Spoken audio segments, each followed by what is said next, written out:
been a stormy summer, and some of you are paying for it with damage to your roofs. Susan Elizabeth Littlefield shows us how you can try and minimize what you have to pay out.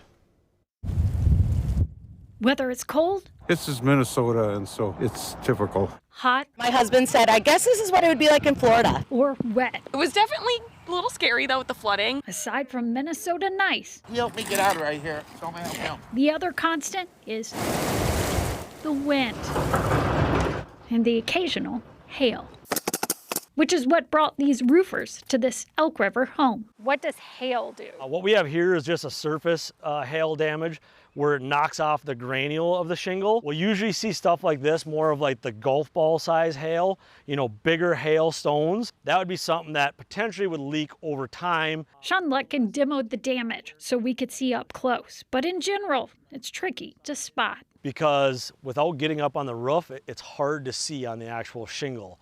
If they're seeing dents in their vehicles, stuff like that, probably have damage to their roof. Well, you pretty much have to spot hail damage from above. There are some ways to spot wind damage from here on the ground. Sean demoed some shingle damage too. You can spot missing pieces from the ground. So where the two elevations meet, there's a ridge cap shingle that goes across there.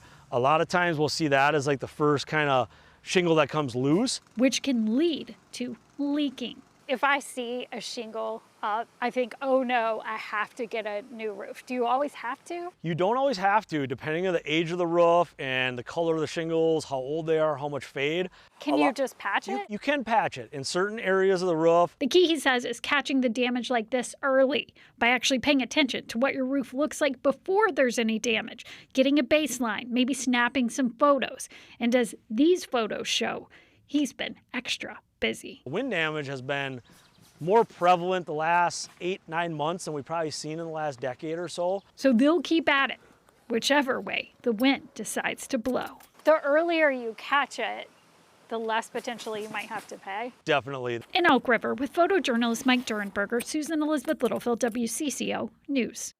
Sometimes insurance pays for roof damage, sometimes it doesn't. Roof companies like Lutkin do free consultations to assess the costs.